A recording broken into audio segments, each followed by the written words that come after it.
बच्चों, आज हम गणित विषय के अंतर्गत कक्षा 10 का अध्याय 2 बहुपद यानी कि पॉलिनोमियल्स का अध्ययन करेंगे।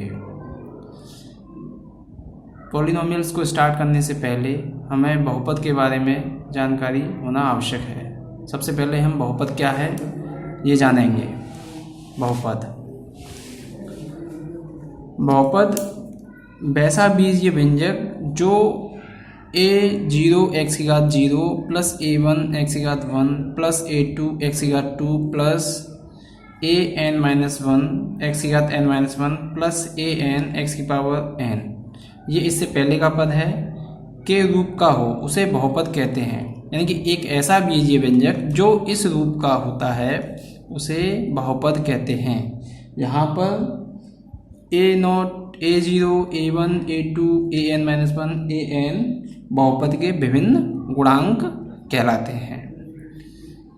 अब और ये वास्तविक संख्याएं होती हैं। अब जानेंगे बहुपद के प्रकार। बहुपद कितने प्रकार का होता है। सबसे पहले रैखिक बहुपद, इसको लीनियर पॉलिनोमियल कहते हैं।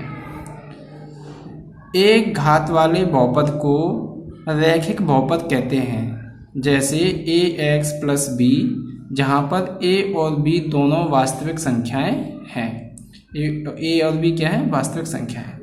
x यानी इसकी घात कितनी है? 1। इस प्रकार के बहुपद को रैखिक बहुपद कहेंगे। नंबर 2, द्विघात बहुपद। दो घातांक वाला बहुपद द्विघात बहुपद कहलाता है, जैसे ax की घात 2 प्लस bx प्लस c। यह द्विघात बहुपद का व्यापक समीकरण है, जहाँ a b c यानी ये तीनों वास्तविक संख्याएं हैं, जहाँ a का मान 0 के बराबर नहीं हो सकता। नंबर 3, त्रिघात बहुपद। वह बहुपद त्रिघात बहुपद कहलाता है जिसकी घात 3 हो, जैसे ax की घात 3 प्लस bx की घात 2 प्लस cx प्लस d, जहाँ a b c d चारों वास्तविक संख्याएं हैं और a का मान 0 के बराबर नहीं होगा। अगर a का मान 0 के बराबर हो जाएगा तो ये वाला पद शून्य हो जाएगा, तो ये त्रिघात बहुपद नहीं रहेगा, इसलिए a का मान शून्य नहीं हो सकता। बहुपद के प्रकार में के बाद अब आता है बहुपद का शून्यक। जीरोज ऑफ पॉलिनोमियल्स, इंग्लिश में बोलते हैं जीरोज ऑफ पॉलिनोमियल्स। एक वास्तविक संख्या के बहुपद px का शून्य कहलाती है यदि p के बराबर 0 हो।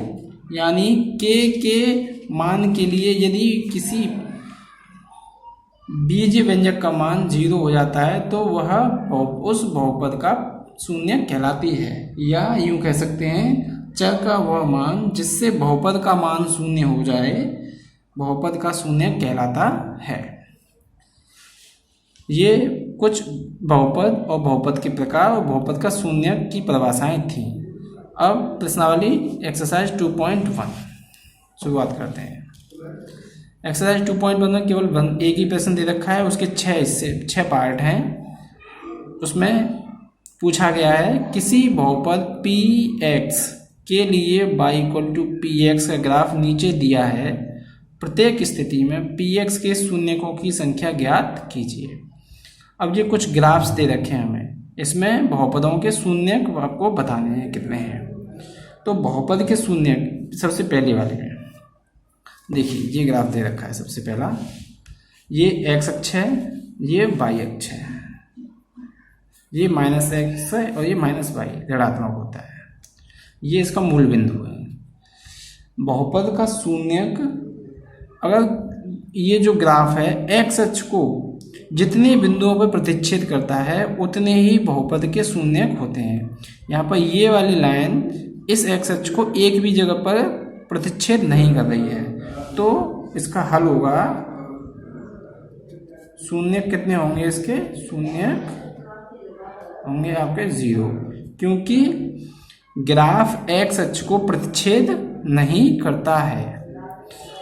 नंबर 2 देखिए, ये x अक्ष, ये y अक्ष, ये ग्राफ है ना। और ये ग्राफ x अक्ष को कितने बिंदुओं पर प्रतिच्छेद कर रहा है? यहाँ पर कर रहा है, एक बिंदु पर, तो शून्य कितने हो गए? 1। अतः इसका हल हो गया शून्यक बराबर 1, क्योंकि ग्राफ एक्स अक्ष को एक बिंदु पर प्रतिच्छेद करता है। ठीक है। नंबर 3 सवाल, ये ग्राफ एक्स अक्ष को 1, 2, 3 बिंदुओं पर प्रतिच्छेद करता है, अतः शून्य कितने हो जाएंगे इसके? शून्य बराबर 3, क्योंकि ग्राफ एक्स अक्ष को 3 बिंदुओं पर प्रतिच्छेद करता है। नंबर 4, देखिए ये ग्राफ है, ये एक्स अक्ष है, ये वाई अक्ष है। ये ग्राफ जो है एक्स अक्ष को 2 बिंदुओं पर प्रतिच्छेद कर रहा है। कितने बिंदुओं पर? तो शून्य कितने हो गए? शून्य बराबर 2। ये इसका हल हो गया। इसी प्रकार इसमें 2 पार्ट और हैं, वो इस प्रकार है। देखिए 5वां, अब देखिए ग्राफ 1, 2, 3, 4, ये वाला ग्राफ एक्स अक्ष को 4 बिंदुओं पर प्रतिच्छेद कर रहा है, अतः शून्य कितने हो जाएंगे? शून्य बराबर 4। ये इसका हल हो गया, क्योंकि ग्राफ एक्स अक्ष को 4 बिंदुओं पर प्रतिच्छेद कर रहा है। नंबर 6, देखिए ये थोड़ा सा अलग है, क्योंकि ये जो ग्राफ है एक्स अक्ष को यहाँ प्रतिच्छेद कर रहा है, यहाँ पर सिर्फ इसको छू कर जा रहा है, यानी ये एक बिंदु माना जाएगा। इसी प्रकार ये ग्राफ यहाँ पर भी एक्स अक्ष को छू कर जाता है, तो ये भी एक बिंदु है। तो 1, 2, 3, तो शून्य को जाएंगे 3, शून्य के बराबर 3, क्योंकि ग्राफ जो है एक्स अक्ष को 3 बिंदुओं पर प्रतिच्छेद करता है।